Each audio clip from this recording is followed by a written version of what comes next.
The cost of housing has risen once again, and many people are at an absolute breaking point when it comes to being able to afford their monthly payments.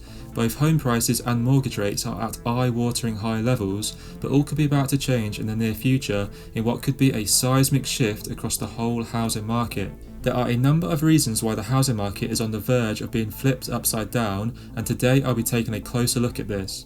So it's no secret that housing is insanely unaffordable right now, and the Case-Shiller Home Price Index is down just 1.8% from the all-time highs that we saw last summer, thanks to the resurgence in home prices we have seen since the start of 2023.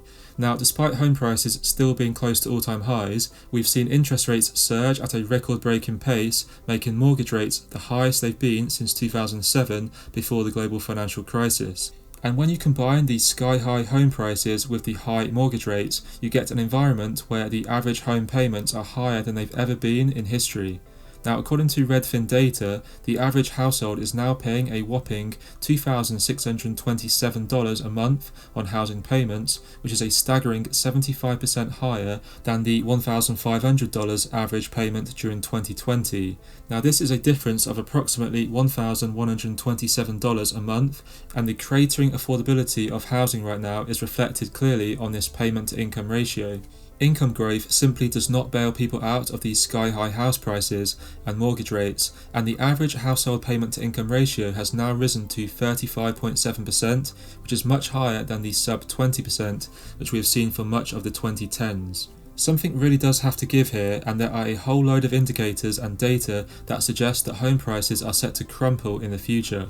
And economists at Morningstar believe that new home prices will decline by 6% in 2024, while existing homes will decline by 4% in what is a mild correction. They also believe that mortgage rates will fall to an average of 5% in 2024, followed by a fall to 4% in 2025. Now, this would bring the payment-to-income ratio down a little bit, but would still mean that we are above the average that we have seen in recent history. We need to see a more significant fall in home prices if we are to get back down towards the 20% housing payment-to-income ratio that we have seen before. Now, something that could certainly lead to a sharper fall in home prices is an influx of new homes being pumped onto the market by home builders. Now, US home construction has surged by the most in 3 decades for the month of May, while building permits for future construction has also risen. Now, housing starts rose to a seasonally adjusted annual rate of 1.631 million units, up from 1.34 million in April, making it the highest month for housing starts since April of 2022, which had been the highest since 2006. Now, this is a 291,000 unit increase in starts, which is the sharpest the metric has surged month to month since January of 1990. While the percentage increase of 21.7% was the largest gain since October 2016.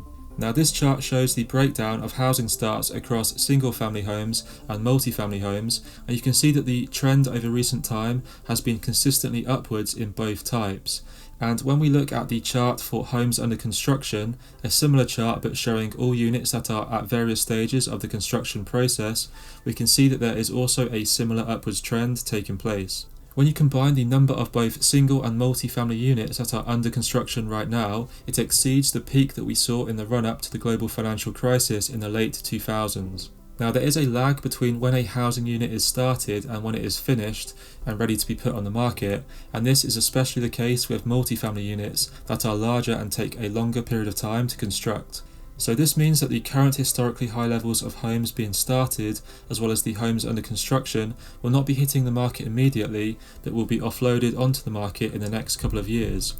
And we may be facing a scenario where home builders are going to be offloading massive amounts of supply into a weakening market for the next few years. We're already seeing home builders offer large incentives to buyers, such as mortgage rate buy-downs. And Devin Bachman, a senior vice president at John Burns Research and Consulting, says the incentive environment remains a significant driver of sales in the new home market, and the total incentive as a percentage of sales price on average is about 4% nationally, and that's elevated. In a normal market, total incentives as a percentage of the sales price would be around 1 to 2% for the new home market, according to Bachman. Now this does suggest that the demand for new homes is currently not naturally matching the supply hitting the market right now, which is why home builders are needing to more than double their usual incentives package on average per home. We know that there is a whole load more supply due to be offloaded onto the market in the next few years, so it's likely that this could continue to crush the demand, leading to even higher discounts and incentives on new homes. There has also recently been a lot of noise surrounding Airbnb and how there are so many Airbnb owners who are being forced to sell their properties, including this fantastic thread from Nick from Reventure Consulting. There was a big boom in travel after pandemic restrictions were lifted a couple of years ago, which led to many investors getting into Airbnb rentals to take advantage of the surge in demand and good money that could be made from this area of property. However, the supply of Airbnbs became oversaturated while the demand for them dropped significantly due to a decline in the number of people travelling. Now this has led to a massive fall in income for many of these Airbnb owners who are now making little to no money on their rental properties. Now of course the sell-off in these Airbnbs affects some regions more than others, in particular the types of places where people would be looking to visit and stay overnight, such as large urban cities as well as vacation areas. Here you can see the hardest hit counties across the US for average Airbnb revenue decline compared to a year ago, including some areas that are down 50%. Now Airbnbs do not directly compete with owning or renting a home, as they mainly compete with hotels in the short-term stay market. However, homes being used for Airbnbs does take away from the supply of homes on the market. As more and more Airbnb owners sell up, this floods more supply of homes onto the market and will put downwards pressure on home prices. Now, as well as this, the Federal Reserve is likely to hike interest rates 2 to 3 times more before the end of 2023, according to FOMC member predictions.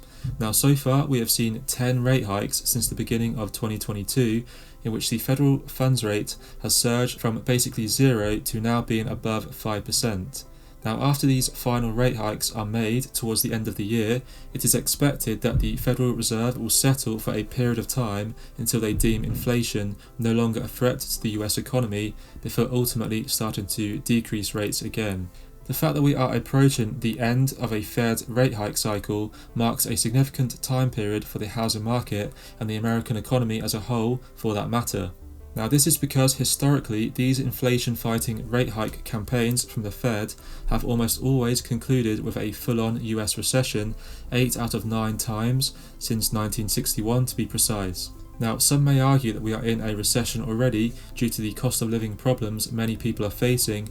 However, we still have a very low unemployment rate across the country and corporate performances remain fairly resilient, which is keeping the stock market in good shape. But if a full-on recession does indeed hit the US economy, then we are very likely to see unemployment surge, housing foreclosures increase, and the general demand and buying power available to buy homes plummet. We already know that the unemployment rate is closely correlated with interest rates, but lagging behind by a few years. Now looking back at historical data, we can see that during time periods of rising interest rates, unemployment has followed closely behind and risen too. Now there's no reason to believe that this time will be any different, but as mentioned before, it does usually take a few years for the unemployment rate to start to follow interest rates, as there is definitely a bit of a lag period. Now considering that interest rates started to increase in 2022, it's not unreasonable to predict with high certainty that unemployment will start to rise in 2024 and beyond. And of course, if there are less people working and a lower average household income, then we are going to see more homes being force sold onto the market from distressed sellers and a smaller demand for homes, which altogether will put downwards pressure on home prices. There is also some very concerning data around Wall Street home buyers and other large institutional investors in the housing market. It does appear that many of these investors could be preparing to pull out of the housing market in a mass exodus that could send shockwaves through the entire real estate market. I go into a bit more detail in my recent video, which you can check out on the screen right now. Aside from that, please do leave a like on the video if you enjoyed it, that does help out the channel a lot. Also be sure to subscribe for more videos similar to this in the future, and thanks a lot for watching.